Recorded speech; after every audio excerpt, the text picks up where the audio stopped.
Hello guys, magandang hapon sa inyo lahat. Ay, gabi na pala. O sige, magandang afternoon na lang.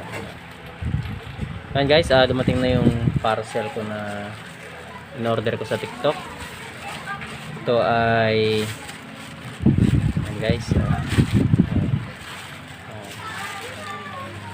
So, titingnan natin, nagkakahalaga siya ng 600 plus.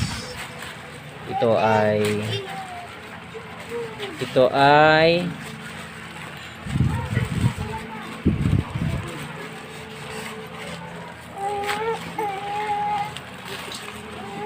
LCD ng Realme. So, yun na guys. Bubuksan natin. Wow, kapal ng bubble wrap guys.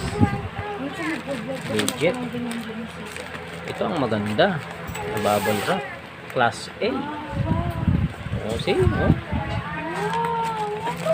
So, ngayon guys, ito yung pasurot niya. Ano to? Okay. Fine. Whatever. So, ngayon guys. Okay. Ayan. So, ito yung ano nyo guys. Oh. Kagamitan niya sa pag alam nyo na yun. Tapos, oops. Ano ba? At syempre, gagamitin natin tong tools niya. Para pang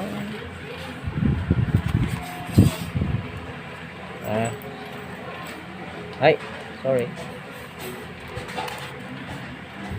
Wala na guys.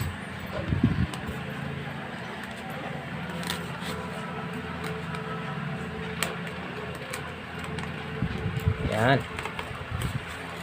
Oops.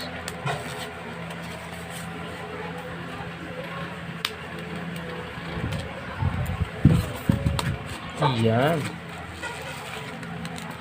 Yan guys. Tingnan natin kung maganda yung quality. Huwag sanang matulad na huwag sana yung may crown na LCD. Ayun, malinis. Yan guys. Malinis, wala siyang crown. Ibig sabihin, original to.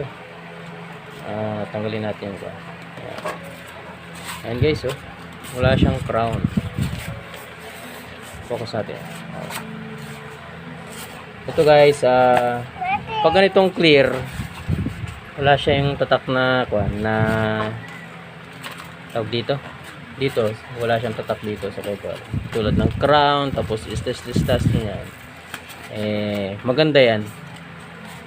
Good quality siya. Ngayon guys, ito kasi, yung ginagamit ko ngayon is ipapalit ko ito.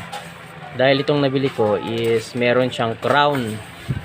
So, advice ng ng nag-labor nito is mostly na-encounter niya daw is yun nga, meron siyang nagahang, tapos ang hirap i-touch, ganun. At yun na nga yung nangyari na dito. So, ngayon nakisama naman tong ko ngayon, screen. So, sa susunod is papalitan ko na lang ito pag naasar na talaga ako. So, yun lang guys. Maging mapanuri sa lahat ng ino-order dito sa online selling. So, yun guys. Maraming salamat guys.